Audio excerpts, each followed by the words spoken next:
Sandrine est arrivée voilà plus d'un quart de siècle. Mais il y a peu de temps, son employeur a fait faillite. Licenciée, elle ne s'est même pas inscrite au chômage. Elle n'aurait pu toucher que 400 € mensuels, 10 fois moins que son salaire d'avant. Et pendant 6 mois seulement. À la place, elle a préféré trouver elle-même un autre poste. Et tant pis pour les contraintes. Donc ça, c'est un chemin que je fais tous les jours, matin et soir. Donc je n'ai à peu près pour 1h30 aller-retour. Changer de travail, des fois, ça veut dire passer un peu plus de temps dans le transport. Mais... Sandrine est désormais cadre dirigeante dans une entreprise de déménagement. Quand elle s'est retrouvée licenciée, Sandrine a découvert que les allocations chômage sont pour partie liées aux ressources personnelles du chômeur. Nous allons vous expliquer la règle du jeu. Le Pôle emploi britannique fouille dans vos relevés bancaires et gare aux comptes trop bien garnis. Quand vous faites une demande d'aide, vous faites ça normalement sur Internet ou éventuellement vous allez dans un centre, vous donnez toutes les informations et ils ont accès à vos comptes bancaires, ils ont accès à ces informations qu'ils vérifient.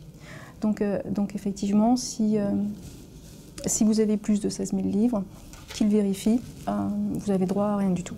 16 000 livres sur un compte bancaire, sur un compte épargne. Voilà, sur l'ensemble de vos comptes. Donc vous n'aviez le droit à rien. Exactement. Et donc vous êtes débrouillée toute seule, sans le moindre centime de l'État. Voilà, sur mes économies. Okay. Des relevés bancaires épluchés, seulement 6 mois d'allocation contre 2 à 3 ans en France. Le modèle britannique est très restrictif. Ceux qui dénoncent ce système parlent d'une machine à broyer. Les autres mettent en avant le taux de chômage dans le pays ces dernières années. Un peu plus de 5% de la population active, quand la France reste au-dessus des 10%. On présente souvent la Grande-Bretagne comme le paradis des emplois.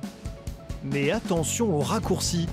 C'est ce que nous dit un puissant syndicat qui conteste les chiffres officiels et évoque des centaines de milliers de chômeurs non comptabilisés dans tout le pays.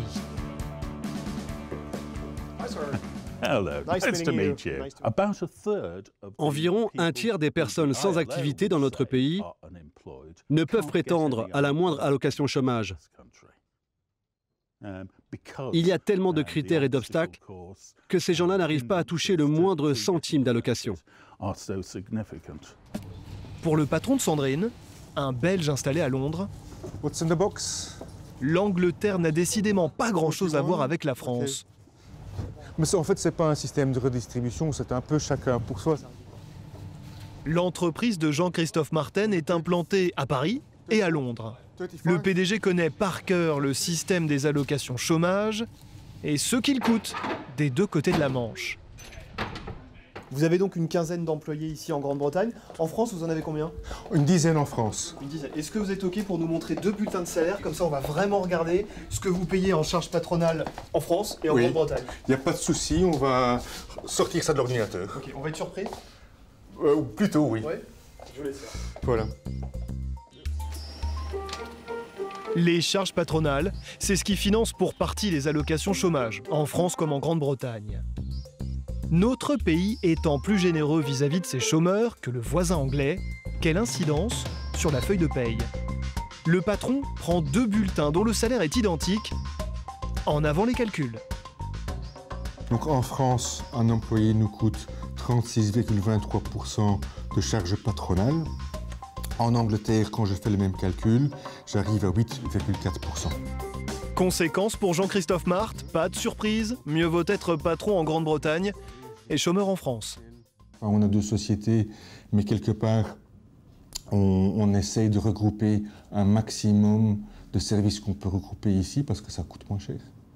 Il n'y a pas de secret. Mais là, vous êtes un peu défaitiste pour la France, quoi. Ça veut dire qu'on est mal parti pour les prochaines années? Ben, ça dépend de ce que la France fait.